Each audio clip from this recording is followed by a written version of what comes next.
আপনারা জানেন 2018 সালে ছাত্রদের যৌক্তিক দাবি কোটা সংস্কার আন্দোলন থেকে 2019 সালের ডাকসু নির্বাচন এবং পরবর্তী সময়ে ধারাবাহিকভাবে মানুষের অধিকার আদায়ের লড়াই সংগ্রামে ভূমিকা রাখার কারণে গলাচিপা দশমিনা তথা সারা দেশের মানুষের কাছেই আমি অনেক ভালোবাসা পেয়েছি, সমর্থন পেয়েছি।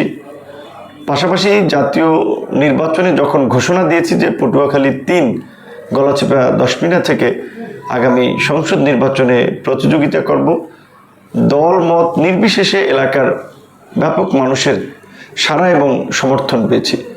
এমনকি বিভিন্ন রাজনৈতিক দলের অনেক শীর্ষ নেতৃত্ব তারা পরিষ্কারভাবেই বলেছে যে তারা অন্য দল করলেও তারা আমার সাথে আছেন, সমর্থন করবেন। হয়তো পরিস্থিতির কারণে অনেকে সামনে আসতে পারছেন না। আর আমার দৃঢ় বিশ্বাস যে আমার এই গত 7-8 বছরের গণমানুষের অধিকার আদায়ের যে লড়াই সংগ্রাম এবং এই লড়াই সংগ্রাম করতে গিয়ে যেভাবে আমি অত্যাচার, নির্যাতন, নিপীড়নের শিকার হয়েছি সেটা দেশের মানুষ দেখেছে। এলাকার সন্তান হিসেবে, তরুণ হিসেবে এলাকার মানুষের এই জায়গাটাতে আমার প্রতি একটা বিশেষ ভালোবাসা, সহানুভূতি, সমর্থন আমি লক্ষ্য করছি।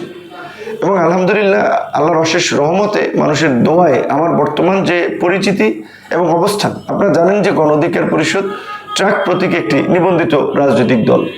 এমনকি জুলাই গণ অভ্যুত্থানের গুরুত্বপূর্ণ অংশীদার। জুলাই ঘোষণাপত্র থেকে শুরু করে সনদ স্বাক্ষর অনুষ্ঠান, এমনকি দেশের জাতীয় গুরুত্বপূর্ণ ইস্যুতে সরকারের বিভিন্ন পরামর্শ সভা, মত বিনিময়ে গণ অধিকার পরিষদ সবসময় অংশগ্রহণ করে থাকে এবং মানুষের পক্ষে জোরালো অবস্থান নিয়ে থাকে। এই সমস্ত কর্মকাণ্ডের ফলে একজন জাতীয় নেতার প্রতি স্বাভাবিকভাবেই এলাকার মানুষের একটা আকাঙ্ক্ষা থাকে, একটা প্রত্যাশা থাকে যে জাতীয় পর্যায়ের উল্লেখযোগ্য পরিচিত একজন নেতা যদি তাদের এমপি হন, তাদের প্রতিনিধি হন, তারা অন্যান্য সাধারণ মানুষের নেতৃত্বের তুলনায় তারা ভালো কিছু করতে পারবেন এলাকার জন্য। তো আমাদের সেই কানেক্টিভিটির জায়গা বিবেচনায়ও এলাকার মানুষ চায় যে আমরা যেন আগামী সংসদে যাই।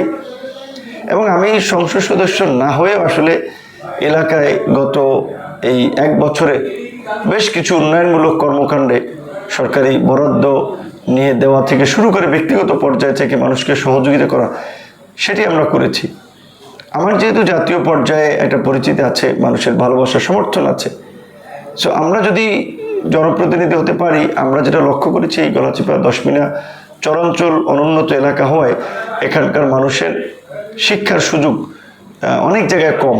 স্কুল কলেজগুলোতে অনেক জায়গায় শিক্ষক নাই, কিংবা ছাত্রছাত্রীদের শিক্ষা উপকরণ নাই, হসপিটালগুলোতে ডাক্তার নাই, মানুষের চিকিৎসা সুবিধা নাই।